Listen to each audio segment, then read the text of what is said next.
Hi friends, welcome to Paris. இன்னைக்கு நம்ம சேனலில் நெத்திலி மீன் கீரை எப்படி இருக்குதுன்னு நம்ம சாப்பிட்டு பார்க்கலாம்.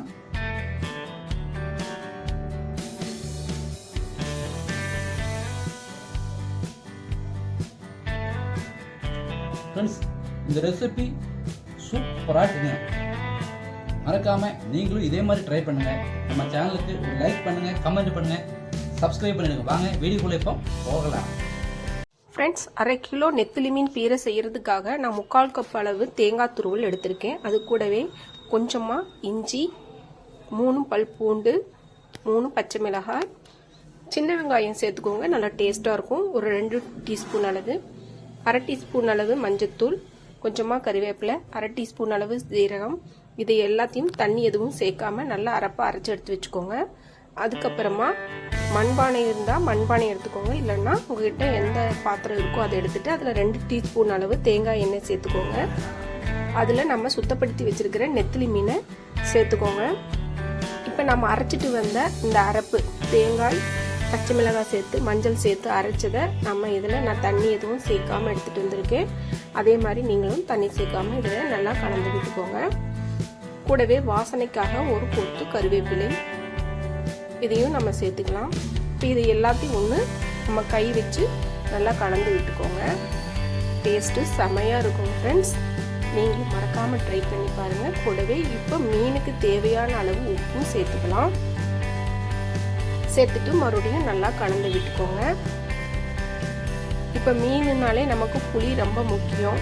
இப்போ நான் கேரளா புளி தான் எடுத்திருக்கேன்.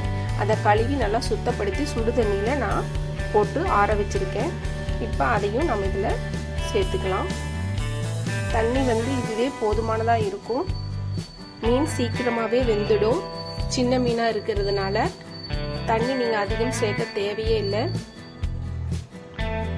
இப்போ இதையும் நல்லா நம்ம புளி தண்ணியோடு சேர்த்து நல்லா கலந்து விட்டாச்சு. கொஞ்சமாக அரைப்பு அரைச்ச தண்ணி அதையும் ஒரு 1/4 டம்ளர் அளவு நான் சேர்த்துக்கிறேன்.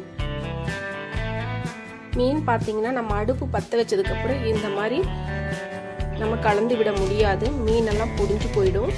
அதனால் நான் இப்போ அடுப்பு பற்ற வைக்கல. இப்போ எல்லாத்தையும் ரெடி பண்ணி வச்சுங்க ஃப்ரெண்ட்ஸ். இப்போ நம்ம அடுப்பு பற்ற வச்சு ஒரு மூடி போட்டு நம்ம வேக வைக்க போகிறோம். இப்போ பாருங்கள், ஒரு 7 நிமிஷம் ஆயிடுச்சு. நம்ம திறந்து பார்த்து நல்லா கலந்து விடலாம். பாருங்கள், இப்போவே 1/4 பாகம் நல்லா வெந்துடுச்சு. தண்ணி கொஞ்சம் லைட்டாக இருக்குது. அதனால் நம்ம மூடி போடாமல் ஒரு 5 நிமிஷம் வேக வைக்கலாம். மூடி போடாமல் வேக வைக்கும்போது தண்ணி பாருங்கள் சீக்கிரமாகவே வத்திடும். இப்போ நான் இதை ஒரு ஸ்பூன் கொண்டு நான் நல்லா கலந்து விட்டு காட்டுறேன். பாருங்கள், தண்ணியெல்லாம் வத்திடுச்சு, மீன் நல்லா வெந்துருச்சு.